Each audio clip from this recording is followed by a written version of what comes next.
got my buddies from the band TOED here to talk about some of the releases of their new music. We're also talking about wellness, we're talking hobbies, and we're talking about how important music is to them and how important it should be to everybody else, I think. Whether or not you're going to play some instruments or just go see some live music or just vibing out to music. We're talking music. Hell, we even throw some sobriety in there, mental health, and all that other good shit. It's going to be a great episode. Stick around.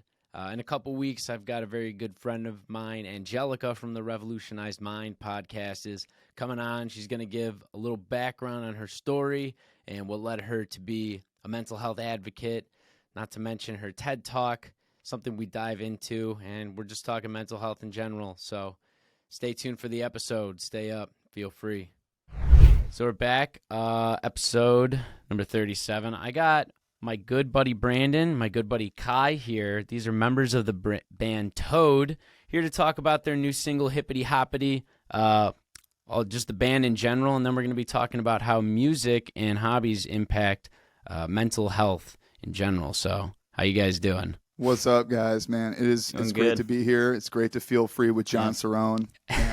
Love you to death. We already did quite a bit of bullshitting before the official announcement, and looking forward to chopping it up and bullshitting some more with you guys, man. I love you both.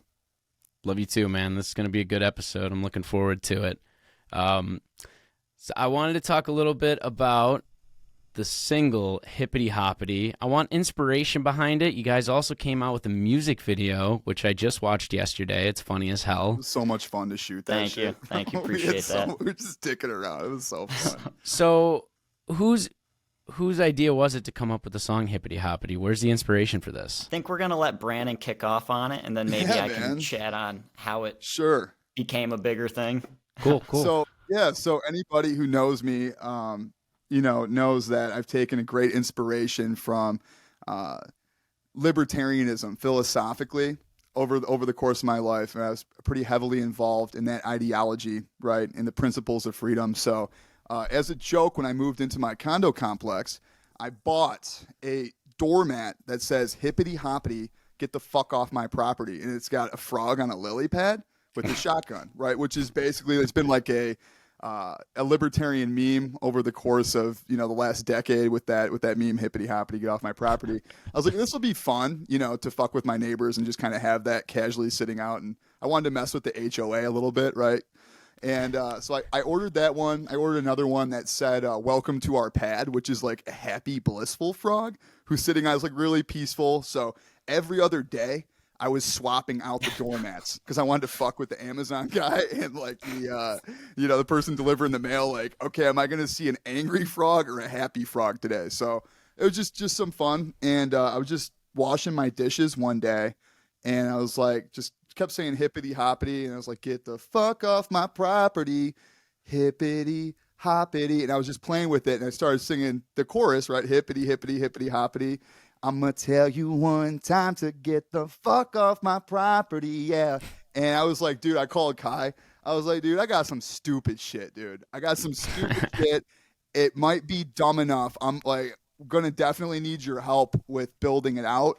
And, musically, Kaj, like, incredible. Just, you could come with an idea to this guy, and he'll immediately just start playing it on guitar. Okay, here's what we're going to do for bass, and you have yourself a song. Like, it is incredibly easy to create music with these guys. So just having that kind of cadence and chorus, we were able to build upon it, add some verses, bring it to our band, and just build it out and have some fun with it. So that's just kind of that's kind of how it got started, man. Just basically off of a meme, long story short. Well, and also, Brandon, wasn't your neighbors started flipping it over? Yeah, right? Yeah. And I think that was like really when you're like, all right, gotta do something about this. And then,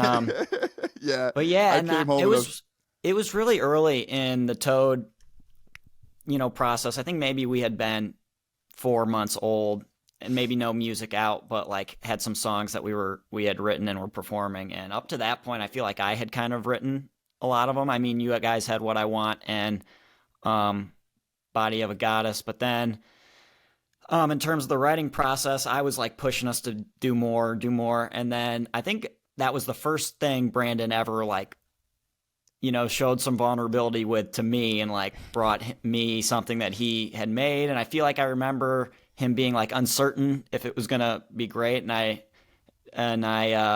the second I heard it, I was like, no, man, that's a jam. Let's make something out of it. And, it kind of flourished from there. I don't know if any of your listeners are familiar with music theory, but just basically took the Jimi Hendrix chord and some other seventh chords that gives it that real raunchy, just funky feel, and just put it over Brandon's, retro sing-songy storytelling style of songwriting, and seemed to work out. Our bassist Jahan Rafi produced it at Wayne State. It was like he's a music production student, so it was like a class and a project for him to go out and find a band and produce their music for him. And so, sure enough, he's in our band, and worked out well. We jumped in there and we yeah. recorded it, and then it's just it's so goofy, it's so funny, it's an earworm, and we wanted to put our weight behind it, and that's kind of why we were like, this is the one that we should make a music video for. But yeah, it's been an absolute joy to make, just being goofy and having fun and enjoying the musical process. Yeah, and it's reassuring, like to something that was just kind of like a silly, fun project has gotten like pretty great feedback. Everyone has a lot of fun with it. It's fun to perform. The music video concept was Kai's idea. He was like, we got to shoot a music video. I'm going to order a fucking frog outfit, a fisherman outfit, a bass man. I'm like, dude, that's great. So it's nice working in an environment alongside these guys where we are all able to speak so freely and bring these projects and truly support one another and like, hey, this is a great vision. Let's work with it and let's make this happen. Right. You don't get that a lot in a lot of other bands or groups of creatives, right? There can be more like, oh, I really think it should be this way, or I don't really like that sound. That never happens with TOED. So it's been nice. Always concessions that are made, but nobody's ever, yeah, fuck you, you're stupid, go home. Yeah, it's kind of like Plinko. You're going down the thing. It hits the ideas of everybody, and then the sum is greater than the parts. So, absolutely. Right. I mean, it's a positive environment, which is like a huge thing about mental health. And one of the words I wanted to point out that you said, Kai, was vulnerability with Brandon. And vulnerability is a huge thing. I talk about it a couple times on the podcast. I liked how you said the vulnerability with him coming to you with an idea, because you had stated like most of the writing process was you. And to be okay with putting yourself out there into the world, especially with artwork, is a very difficult process to do. For people who haven't really been musically inclined their entire life. So I was supposed to ask, Kai, you've been doing music since what, you were a kid? You've been learning since you were young, right? Well, I've always been musical, sang in church growing up, not really religious anymore, but music is kind of my religion. Your religion, for sure. But I was a big athlete growing up, so I really didn't really dive into music until I ran track at Michigan, and that stopped. And I was like, I got to put this intense passion somewhere. I had dabbled with the guitar, but I would say since I was 19 is probably when I really dove into it and was like, I'm going to learn. But I've been fiddling with ukuleles and guitars and singing since probably middle school. Okay. Brandon played saxophone growing up, and then he took a little bit of a break, right, for a couple years before diving back in? Yeah, in terms of the saxophone, but man, like ever since I was probably 5 or 6, I would be singing in the shower. Like I was always been singing. Yeah. Man, like singing, being a goofball, doing voices, crusty crab pizza. Dude, all that. Yeah, I grew up on that, man. So, but going back to what you said, John, about the vulnerability, I'd always been like, when I was in high school, the friends that I hung out with and associated with at the time were very adamant about doing open mic nights and playing at coffee shops. I didn't do that. I was always way too insecure, afraid. I had a lot of anxiety and fear and stage fright. So I remember having a discussion with my friend at the time, and he was like, hey man, we should do this song together. I'll play guitar and you sing. I was like, dude, no fucking way. So I avoided that for a large majority of my life. But I always had a passion for songwriting, writing parody songs. I've been doing that for a long. Weird Al was a huge inspiration, right? So, having that aspect. But yeah, the saxophone, a little bit of middle school, 1 year in high school, didn't touch it till COVID hit. Picked it back up, right? That was when the gear started turning in terms of mental health, recovery, and I found that like this is going to be something that helps fill a huge void in my life, right?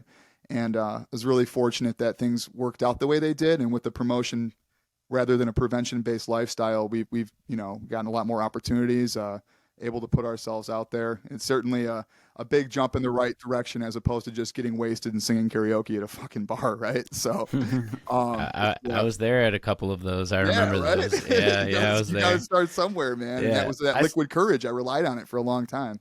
yeah, that was the first time I had sung karaoke as well when I was Yeah. there. I think I sang Ocean Avenue by Yellow Card, and then Oh yeah, great Main choice. Street? Great Was it choice. Main Street? yeah, it was Main Street Yeah, Pub. Main Street and, Pub, yeah, dude. and then I Allendale. sang Santeria by Sublime as well. So those Yeah. are the two songs I remember that.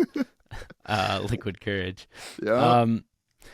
So yeah, I think the vulnerability, the coming together, you guys have a really good process going. You guys enjoy what you're doing. I did want to talk a little bit about like how the band was formed. I was there like in the beginning stages of when the band was being formed 2 years ago before Kai was a part of the band. And then you guys have gotten new members and stuff. And I feel like now you're more serious with releasing the music. You got singles, music videos, and you guys are in New York now. You guys just went to play a couple shows there.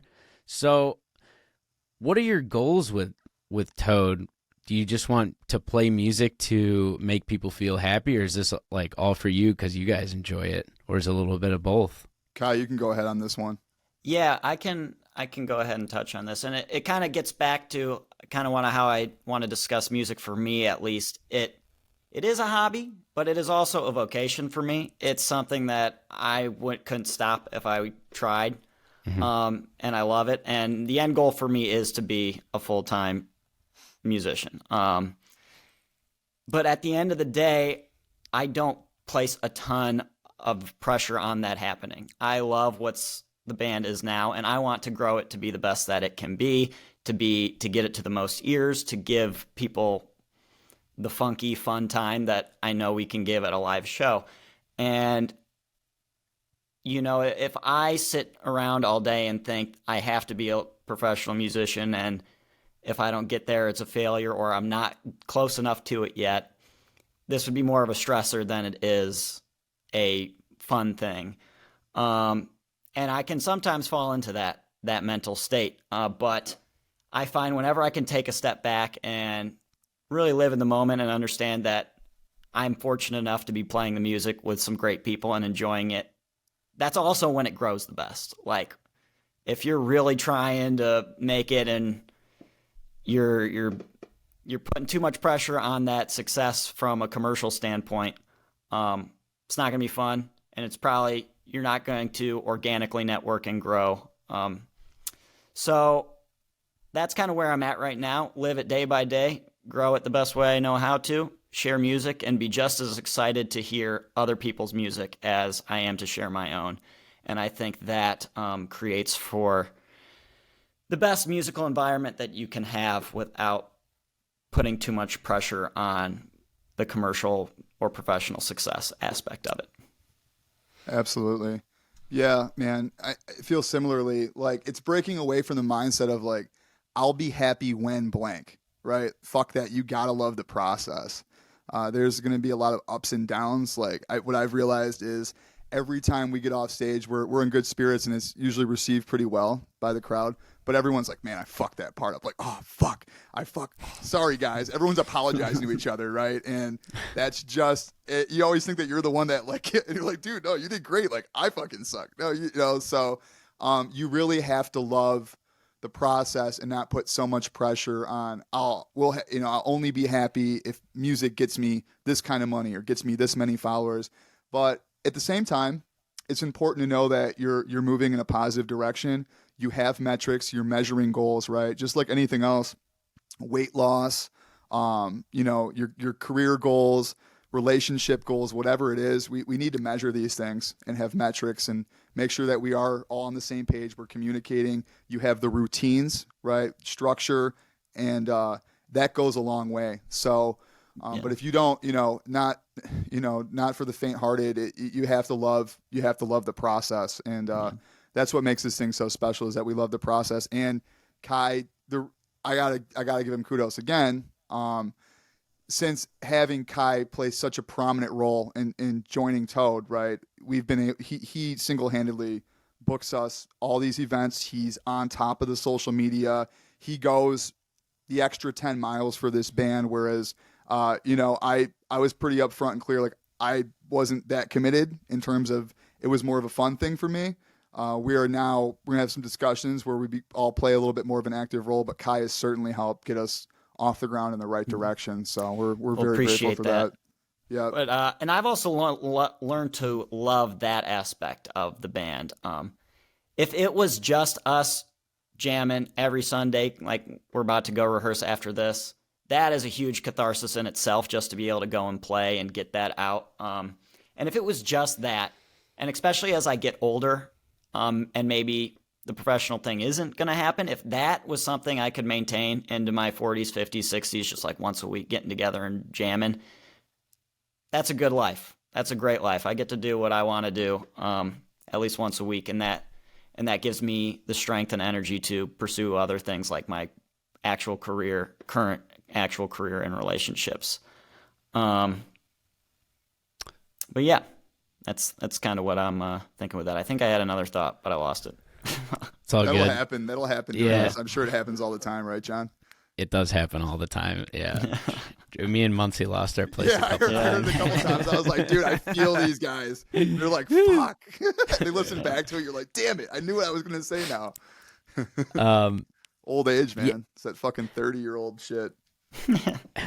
You guys have said a lot of like really wholesome points in the last like 5 to 10 minutes, because I think I talk a lot about the dangers of social media and what Kai was mentioning with like commercial success. If you're focused too much on that, then you're not having fun. But Brandon's right. There are things that you need to measure.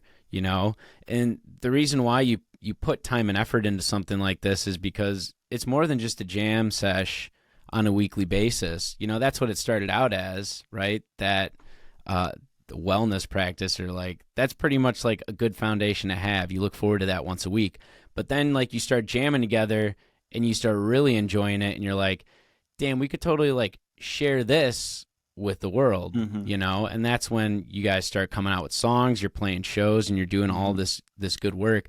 But you're not looking like down the road as like, I gotta be selling out arenas and shit like that. It's more like you just want to be putting out good music, jamming with your buddies on stage, seeing the country maybe, very like simple, wholesome goals like that, and grow Sure, along but the that's way. not to say that that's not a goal.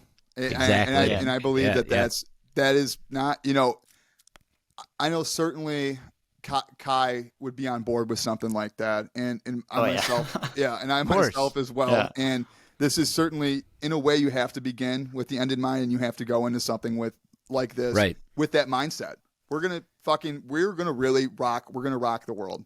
We're gonna do some shit. We're gonna find our niche. We're gonna find our audience, and we're gonna fucking just keep going, continuous improvement, right? So with that mindset, it's but you gotta start somewhere, and you have to continue to build that process. You build a music career, or you build a culture of a band or something like that, brick by brick, before you can have the house, right? So right. That's the best way to look at it, and you just try and be better, try to improve each day. And if it's one Instagram follower, if it's one stream, if it's a song that you wrote that maybe you're never going to share, but a that conversation added to your, with another musician, right? So that's what it's all about. Yep. Yeah.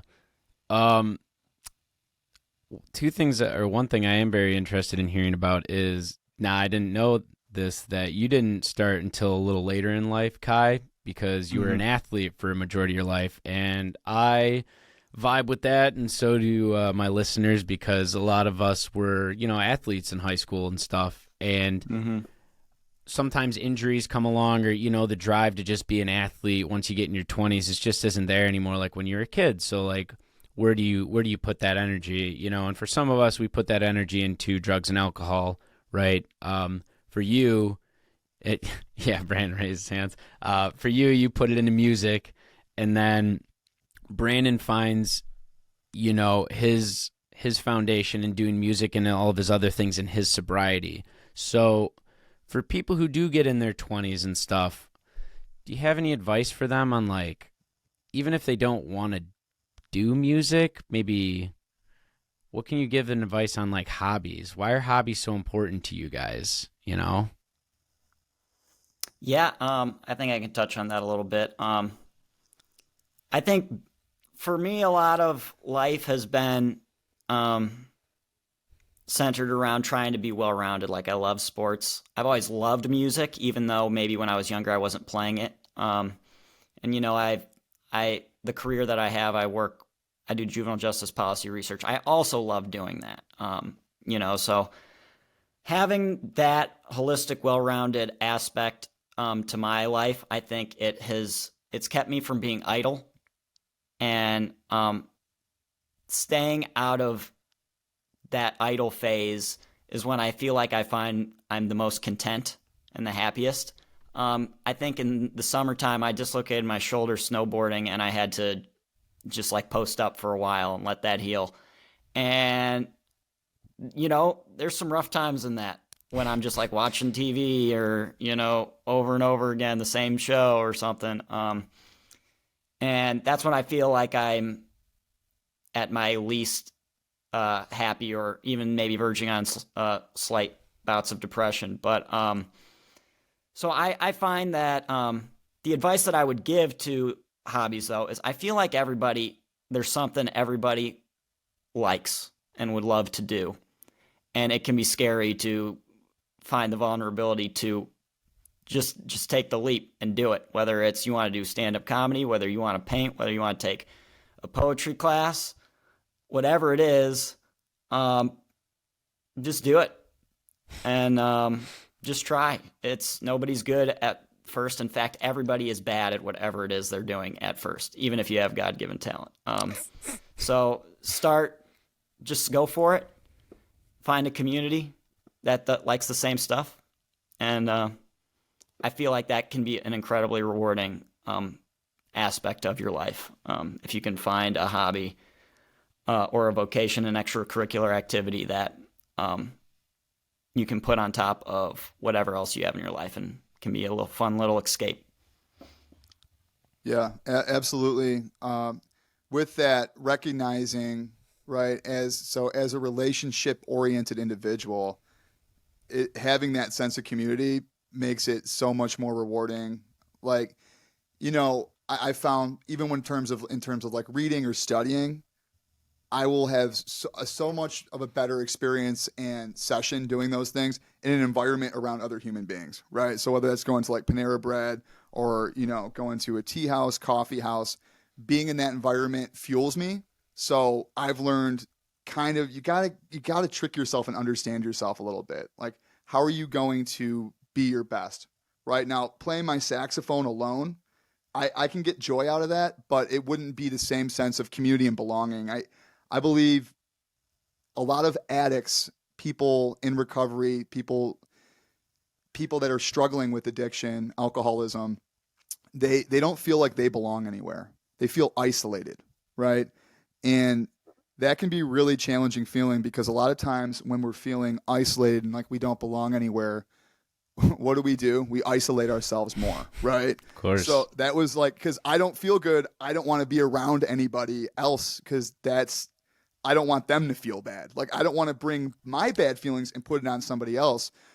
So we play these tricks on ourselves, which can really put us into a very vicious cycle. So for me, the sense of community and the reward that one gets by being around a group of people that are like-minded or share a similar passion or goal, that are positive, supportive, like a good support group, right? I mean, you could say like my hobby's drinking. I go to the fucking bar every Wednesday night after work, and you will get a sense of community from that. I mean, and you'll have some fun, but you have to begin with the end in mind. Okay, so do you want to look like the 60-year-old, 50-year-old alcoholics that go there every day, that have been doing it for 30, 40 years, just like you? Like, that's your future. And if that's not what you want for yourself, you better fucking find a different community or you're fucked.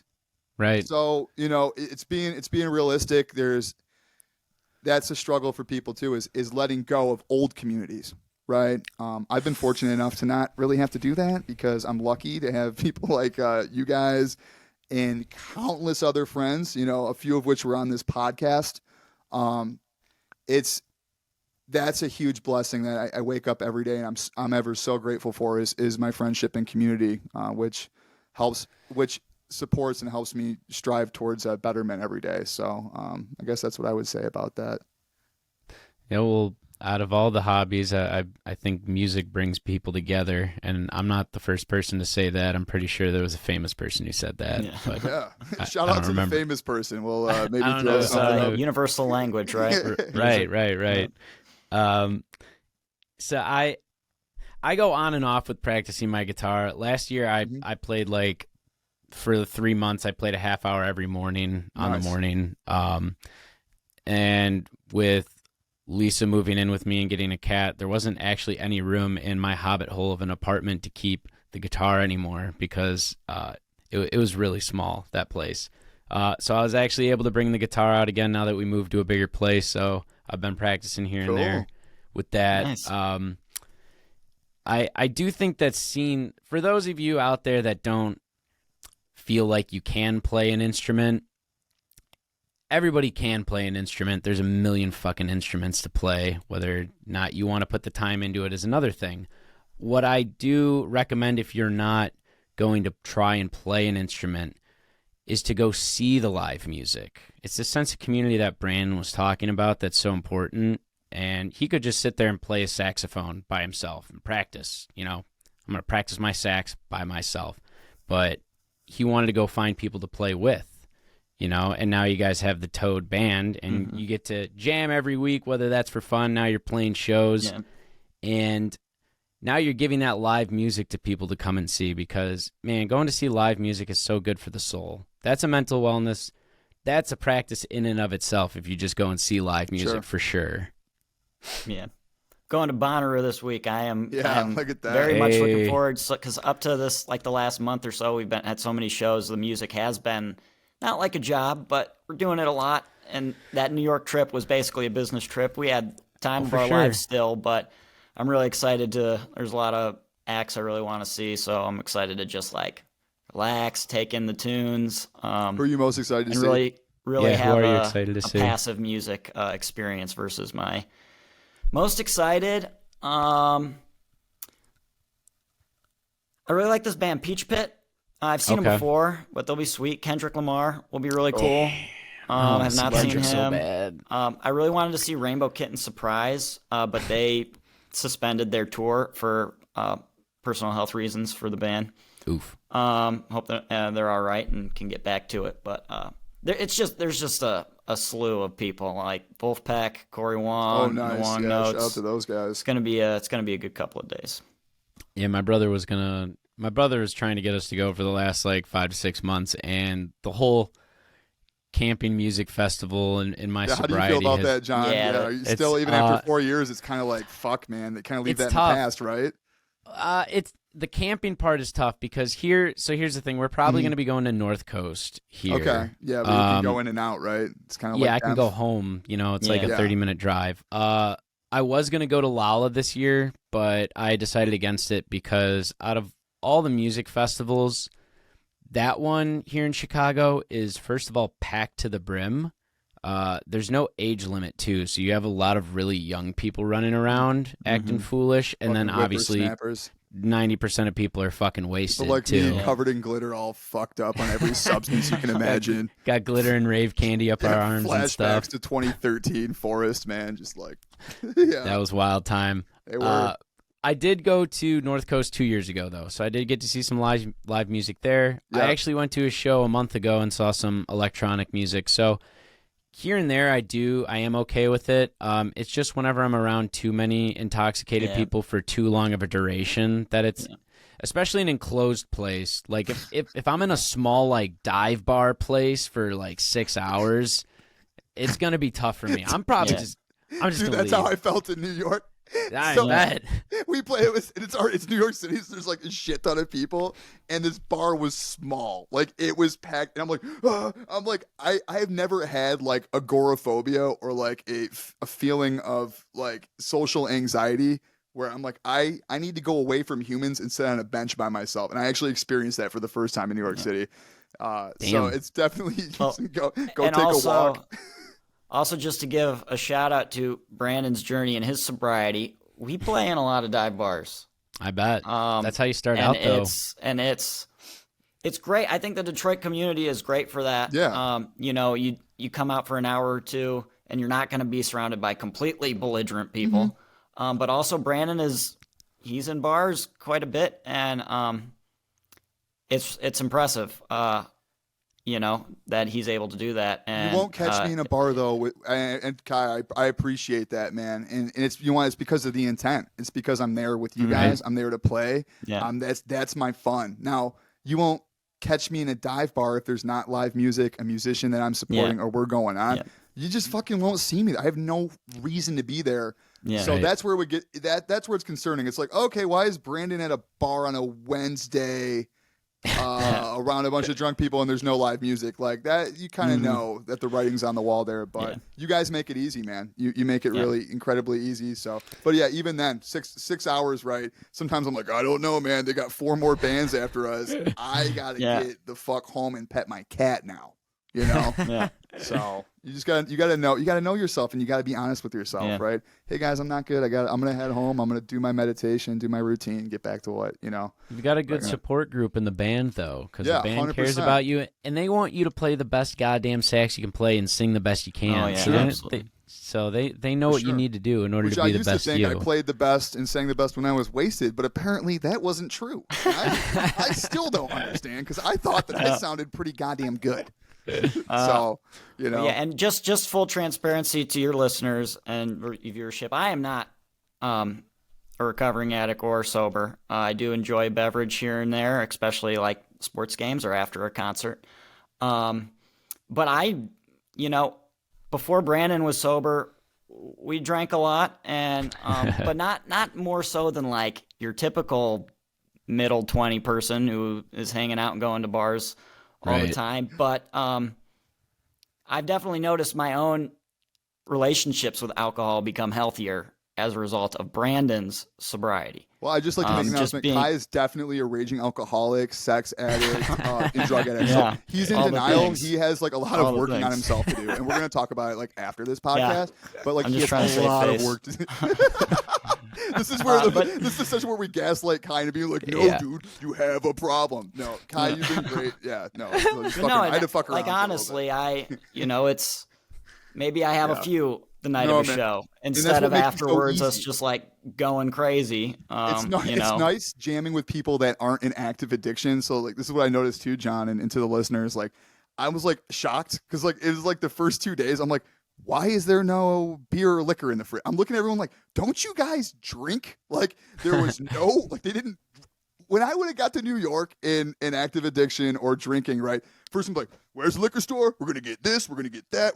And like no one was like, maybe I'll have a beer. And I'm like, what are you talking about, dude? Because they're there to play music, baby. They're not. So being someone that has been on that journey, right, of recovery for the last 6 months tomorrow, actually be 6 months of sobriety tomorrow. Congratulations. Thank you very Hell much. yeah. I appreciate that.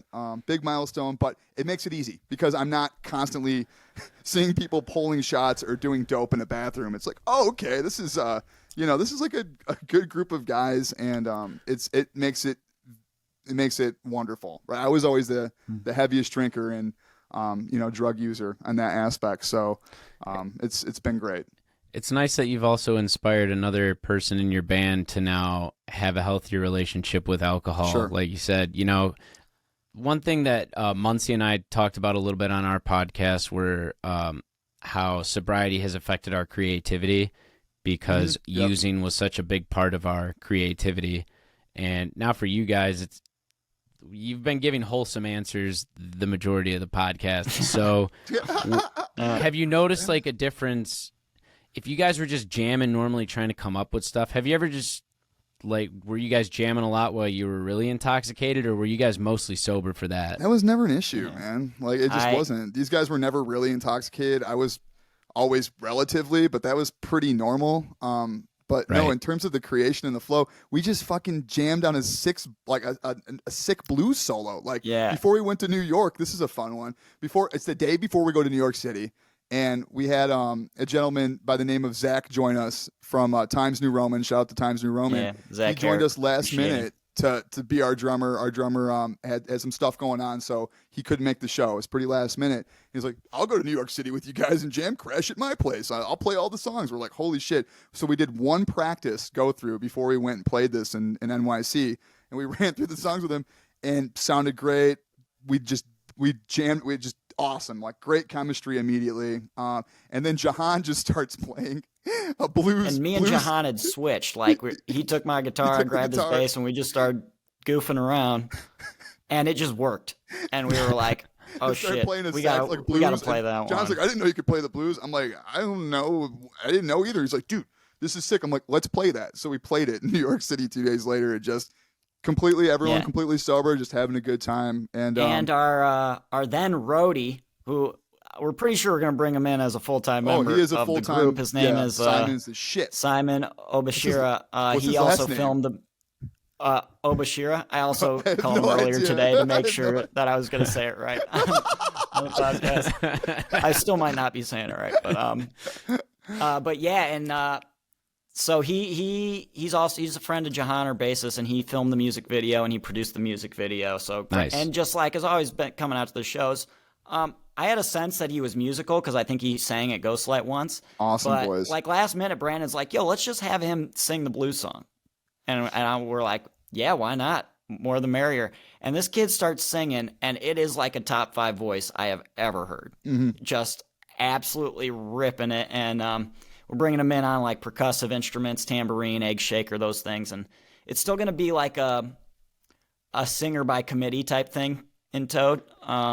Because I think, everybody's going to write their own songs and sing their own songs, kind of like the Beatles. He's got a couple songs he's worked on with Jahan. They're amazing. They're fucking wonderful. So, but we're excited to bring him in. But these are all last minute. It goes with the creative. We got away from the original. We're going to creative substances and what our creative process is, and to tie it all together, right? It's like, hey, let's do that. All right, let's play off of that. Hey, fuck it, you try to sing it. That sounds really good. It's just constantly changing and evolving and being open-minded to that synergy, right? So and for me, if I'm trying to be creative or trying to perform and I'm drinking, I don't really smoke weed, but when I did, like in college and in high school, and when I would smoke weed, my brain would shut off. Like there's no creativity in that. That's interesting. Yeah, I was eating Chinese when I was high. I used to take, sorry, Mom, but in high school I did like acid and mushrooms, and I thought that was a tool to improving my creative methodology, and it definitely opened my mind up to the world and life in a different way, but probably in a negative way. Just made me think both. Everything was stupid. Maybe a little bit of both. Depends on the intent.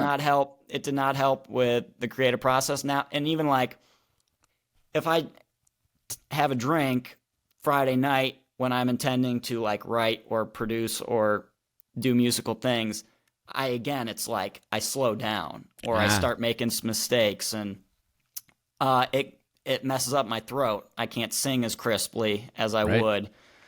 Same with like smoking. I don't really. I'll have a cigar every now and again, but don't like smoking because it makes it like nearly impossible for me to sing. And I'm just like singing all day, every day, and I have like a sadness in me if I'm like trying to sing.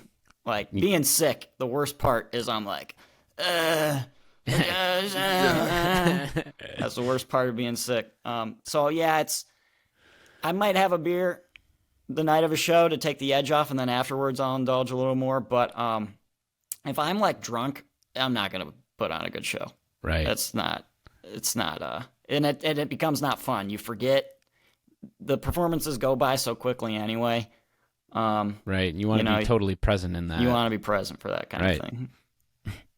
So there's actually a couple things that I looked up in the importance of hobbies and specifically music. One of those reasons is it's capable of raising your states of consciousness. It changes your mood. It develops your brain like neuroplasticity, and it also lowers your stress levels. So, Yep. those are four really big things. And trying to stick with the routine of playing is difficult. Now, you guys both started like really taking music seriously later in life. So, and which is arguably a lot harder for adults to learn something new, such as instruments or languages or new routines and stuff. So, do you have any tips or tricks for staying consistent like that? Even without coming together as a band, I'm talking like your solo endeavor. Like, how did you get yourself to practice on a routine basis? Mm-hmm. So I had a lot of like self-doubt as I was diving into music. Like, am I really good? Because starting off, I wasn't a very proficient guitar player. My vocals were okay. They needed some work. But I was fortunate enough to have the funds to take some vocal lessons. And I think, I hate to say that you have to pay for vocal lessons or any sort of lessons, because I don't think you do. I learned a lot of my guitar stuff from online, like Marty Schwartz, that type of stuff. Right. And I've started teaching guitar lessons, and I find in my students that weekly lesson that they're paying for keeps them accountable. It's a set time, and it doesn't have to be paid, but like if you can find a way to etch out 15 minutes weekly in your schedule to do that type of thing, and it's easier said than done, because I feel like the money keeps students consistent. Like, I'm paying for something, so I got to do it. I mean, like, that's kind of like college, but that's also not the best way to build intrinsic practice or love for something. But yeah, I also think I'm unique just because I wanted it so bad, and I still do. And nothing was going to stop me from being good at it. So I prioritized that in my mind. I made the trade-offs for music. And, I made sure I was going to practice and learn. And I also just love the journey. I love learning something new. So I think that's something you got to have. It's not the best answer, because, most people can find a way. I'm sure they can in some capacity to be consistent, but that's the hardest part. But it's also the most important part to consistent growth and development. And we play a lot, we gig a lot, and I teach and I go busk at Eastern Market. So I'm playing a lot, but I'm currently in a spot where my study is stagnant. I'm not currently listening or watching new lessons on YouTube to expand, or meeting with other musicians and learning new tricks, even though I have those resources available to me. Right. But, I've made a conscious decision I only have so much time and energy, and the band the phone's ringing at the moment. So that's where it's going to go. But hopefully in the winter, when gigs slow down, I can spend more time writing and expanding my guitar experience. But you got to find something that'll keep you accountable on a weekly basis, or however long it is. Like, I was playing an hour a day for probably about a year, and I made a conscious decision that an hour a day is what it was going to take to get me to the level I wanted to be at as a guitar player. So I feel like maybe just writing down your goals, writing down when, and trying your best to stick to it and find any measure of accountability. That could be helpful. Yeah, absolutely. The goals have been knowing your goals, knowing what you want to do. Once you haven't. All right, I'm gonna back up here and go kind of, because this all relates, but getting back to having a sort of master plan, right? Where I had it right. So I took a stab at beginning to become a little bit more healthy and more mindful a couple of years ago. This journey started a couple of years ago. I lost a significant amount of weight, started running, doing 5Ks, 10Ks, half marathons, half Ironmans, right? I still wasn't sober, but I started getting better from that aspect. And I had written out a mission statement that guided me. I was reading, I believe Joe was reading the same book, The 7 Habits of Highly Effective People. So that had a huge influence on my existence and my mindset. So that, along with meditation, having a planner, which was all good stuff, having kind of the right habits, but still being someone who binge drank on the weekends and had other unhealthy habits. It was kind of this giant paradox in my mind, right? So what we did was, my therapist and I, we had gone back, and he's like, dude, you can't write a mission statement. So you figure out, right, what's your higher and lower self. So like, shit, yeah, because in which version of self is writing that mission statement? Is it the devil on your shoulder, or, like the angel on your shoulder that's trying to guide you to light? So, having done that, basically did the same thing that I had done a couple of years ago, and you write out your mission, right? And I've got 3 core principles that guide mine. And it's very easy once you have core principles within a mission statement, because now you know, what the hell do I want to do with my time? It's going to be things that relate back to this core mission, right? It all has to stem from that, because then everything it's aligned. You're in alignment constantly with the decisions you make, the interactions that you have, all of that, your job, everything gets so easy once you can align it to your core principles. So one of them is creativity, right? I've got accountability, compassion, and creativity. And I read this mission statement on a daily basis, actually twice a day, once before bed as well. And so creativity, what does that mean, right? That's going to involve, for me, creativity within my job, getting in front of prospects, selling, having fun with people. A lot of it's ingrained in entertainment, right? And that's going to be through the band, through music, through impressions, through podcasts and content, just everything. And we can start identifying the areas in our life where we can expand on that, and there's room for growth. And then it's like, dude, you're scheduling out your time accordingly. This is what I want. This is going to guide me in my mission.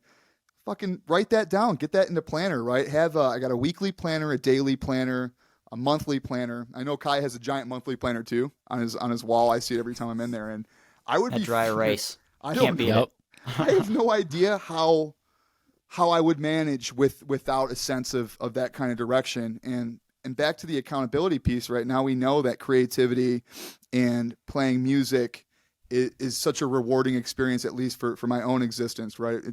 All the things that you talked about, John, all the positive health benefits there too. Having the community now, that's the band.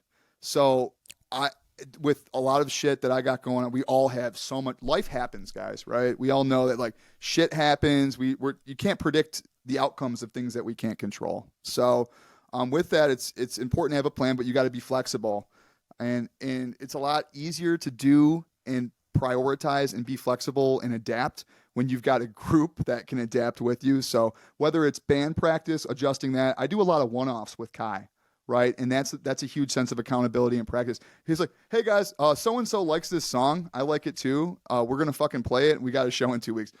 Fuck, I guess I better practice and learn how to fucking play this song. Like, it's good. It's good kind of stress, right? Like, because it might never practice really that song if I didn't.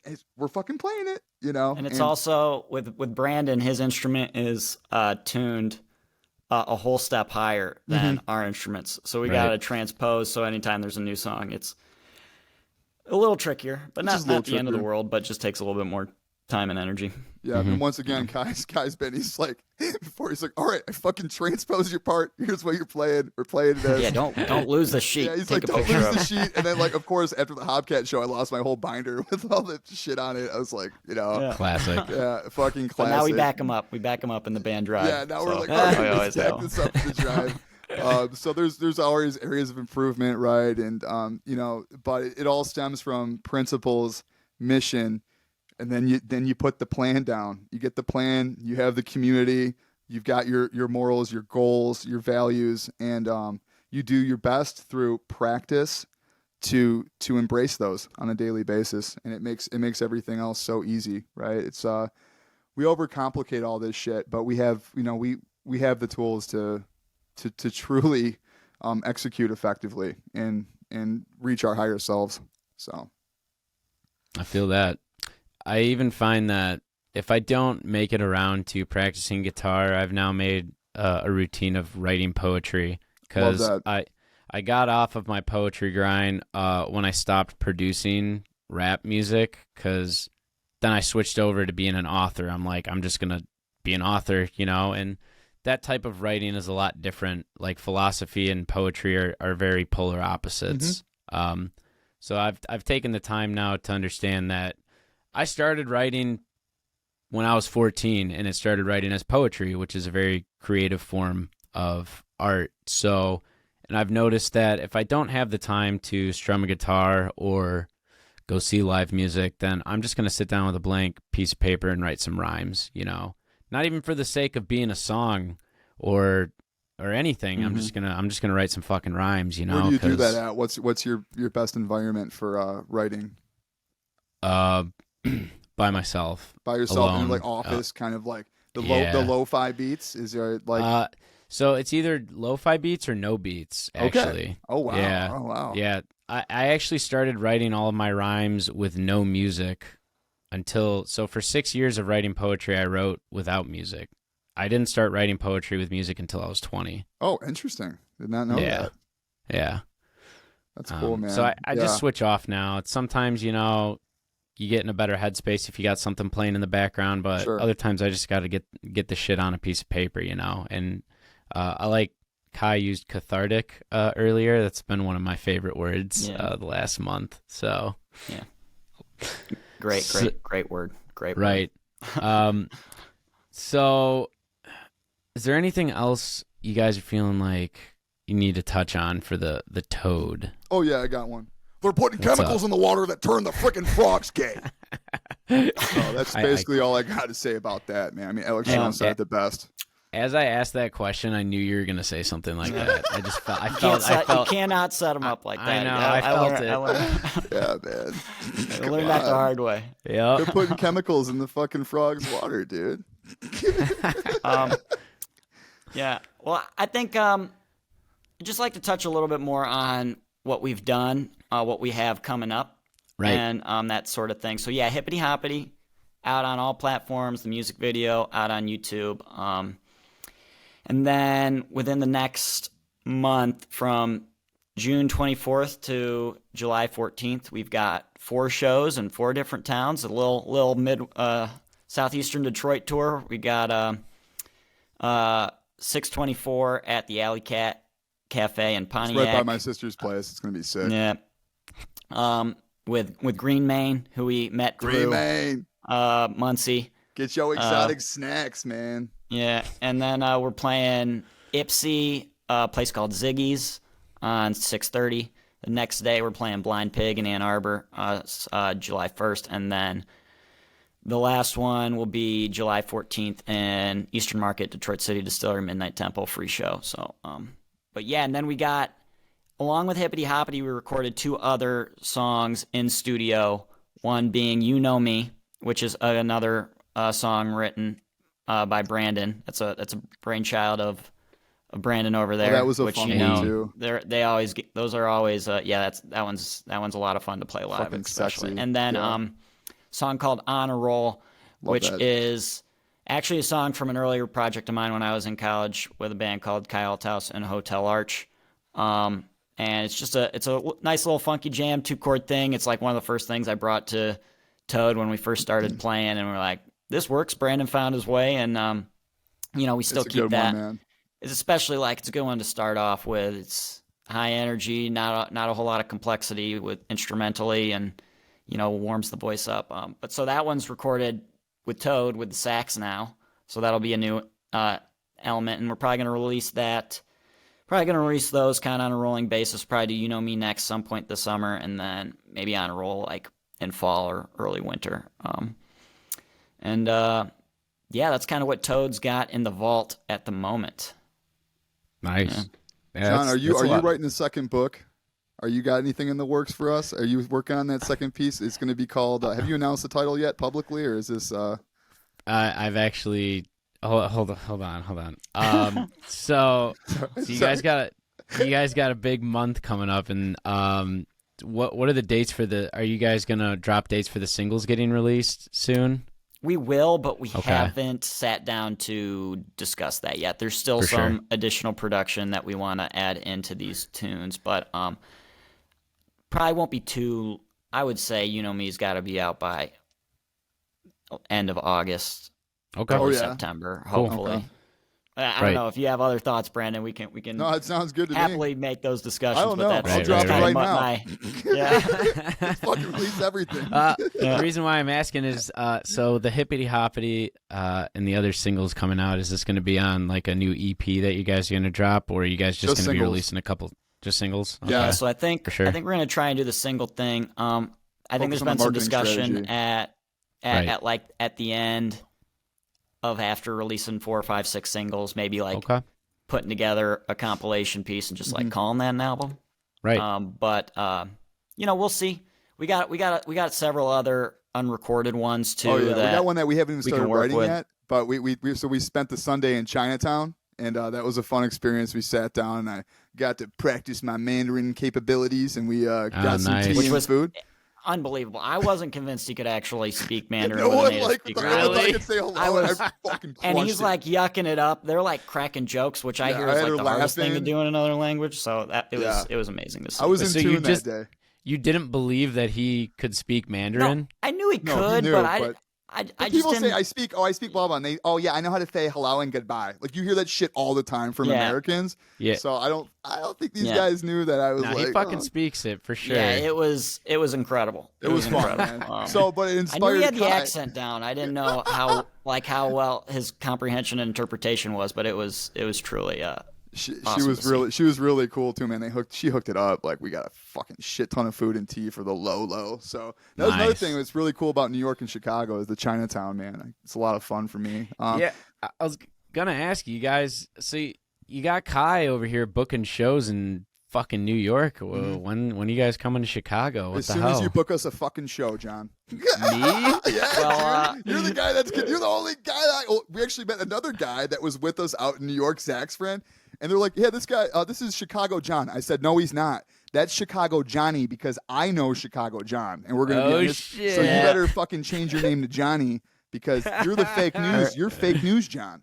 And and then Kai I think knows a couple people out there as well. Well, yesterday I basically I'll do this when I get into my my control freak grind for the band. I just like looking up God every bless you, possible local independent venue in the Midwest, and with an interest in Chicago, obviously. And so I've got like 7. At the very least, just send them Hippity Hoppity and the music video and see if we can form a relationship. I mean, the New York trip was unique because I had a friend who was in a band in New York who was Right. willing to put us on the bill. Nice. So I don't quite have the same connection with anybody currently in Chicago, but I plan to continue to grow those connections. We plan Right. to continue to grow those connections. I got another guy. we But could yeah, call, too. second we get an opportunity, I'm all for making Chicago happen. Hell yeah. And I will tell all the homies here. I can roll deep with like 10 people, I'm pretty sure. that'd be So sick. Oh man. yeah, That'd be Yeah. absolutely sick. oh yeah. Well, that would be amazing. hell yeah. Oh shit! Wait, real quick. Back to Chinatown. All right. Yeah, got all this yeah. shit going on in my head. So we had so much fun in Chinatown. And Kai's like, what would be a good song name? Sundays in Chinatown or Sunday in Chinatown. I was like, dude, that'd be a really good one. So look out for that shit. Haven't started writing it, but it's going to be similar to You Know Me in the sense that I'm going to incorporate. It's going to be half English, half Mandarin, and that's the song. And it's Nice. going to be funky as hell. It's going to be awesome. We don't even know what we're going to do yet, but these guys, we're going to craft a fucking awesome song. Sundays cool. in Chinatown. Yeah, That sounds lit, that'd honestly. be cool. It's going to be a banger. Yeah. Oh yeah. To answer your previous Mm-hmm. question, I actually, so I had another book started that I was going to be finishing, and people know it. I've been not really working on it, but working on it. It's called The Hierarchy of Habits. Yep.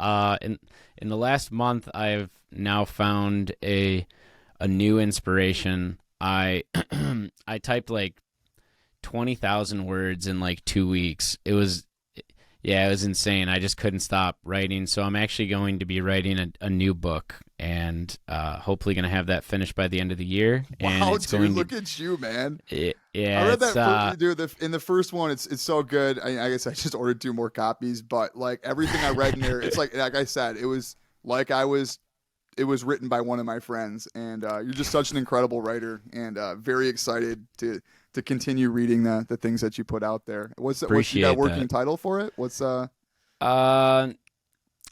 Fear, Forgiveness, and Freedom. Okay.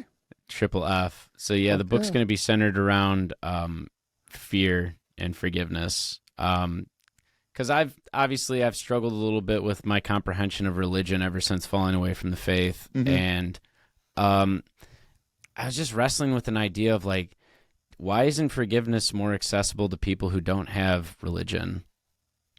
Like, I guess that's spirituality in a sense, but I kind of want to write on what, like, literally fear makes us make decisions we don't want to do. Like, if you're fearful, I don't think I'm going to be a good musician. You're afraid of that, and so you don't practice.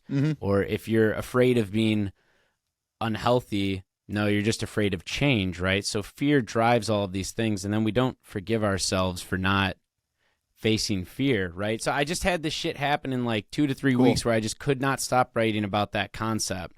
So I'm going to try and write a book where I can make that accessible to everybody, instead of just like, you need this religion to be forgiven, or you need this to be this, or like, well, I'm trying to make something for everybody, you know? I love that, man. Oh, that's a really great concept. Yeah. Appreciate it. Yeah, so that, yeah, so it was an interesting 2 weeks. I felt like Stephen King, just writing like a motherfucker, you know. What's your routine for that? You're not chain smoking cigarettes anymore, but are you on a caffeine? Do you go on a caffeine hiatus when you're in the zone? No, caffeine hiatus. Get out of here. The last week I have been smoking cigars again. Okay. So yeah. But that was actually after. I know. that was actually after all the writing though had happened. So during like all that writing and that was stuff, your reward. it was my reward a little bit. Yeah. So cool. But yeah, so I am looking forward to accomplishing that this year. Obviously sticking with the podcast and all that stuff. So yeah, I really appreciate you guys coming out here. This was an awesome fucking episode. Thank you very much for having us. I love this shit. Yeah. Hopefully we get invited back. I don't think I said anything too offensive, so I guess we'll find out. See if I get canceled from this episode. I show up to work next week. They're like, bro, you got to get the fuck out of here. Like, damn, dude, that's what did it. I think we did a good job today. Well, man, we did the thing. Fun. We did the thing. So, with that being said, we're gonna sign off. My boys in the band TOED, you can check them out on Spotify and all those other listening platforms. I'm going to be dropping links to their music video, their social media, and all that other stuff. You guys got to really check them out. They're bringing some funky-ass vibes to the airways. You don't want to miss that shit. Inspiring people to have a good time and also to chase some wellness dreams. Really appreciate everybody coming out today. Pick up a hobby or a fucking book. I don't know. Just do whatever you got to do to feel free. So y'all have a good start to your week, and we're out of here. Peace out. Love you guys. Have a good one, man. See ya. Thanks for having us.